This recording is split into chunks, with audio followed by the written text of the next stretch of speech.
It's another day. It's another three things. Today, we're going to talk about the three ways to practice self control in relationships.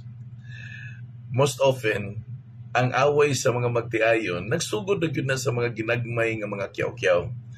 Dili makontrol ang baba to the point na magkasakitay na hinoon.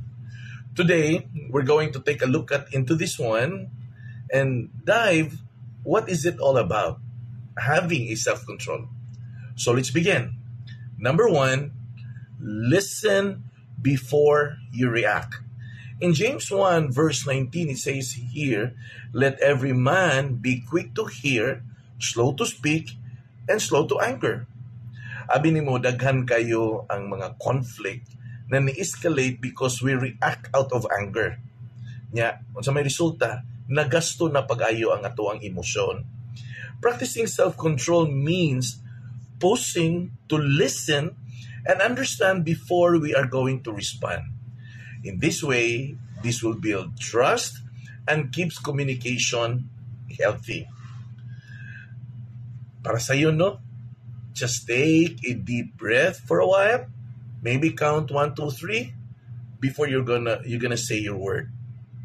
Number 2, respect boundaries with love.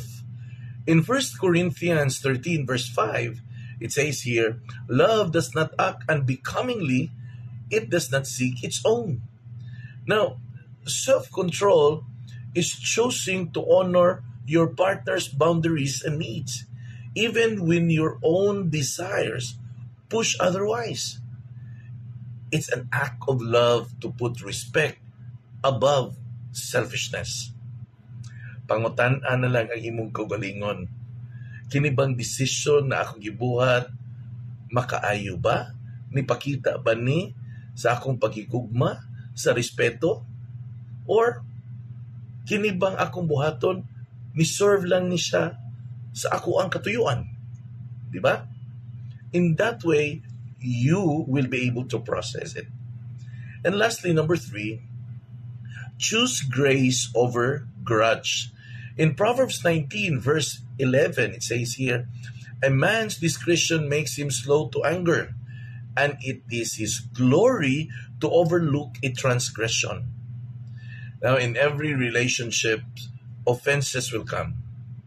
Dili man na nimo mapugan. Mahitabo o mahitabo man dyan na.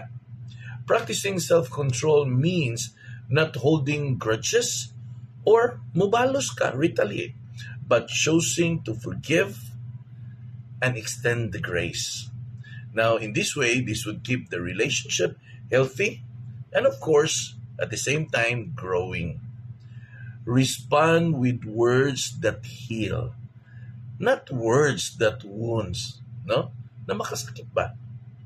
To sum it up, aning tanan, self-control in relationship is not about suppressing love.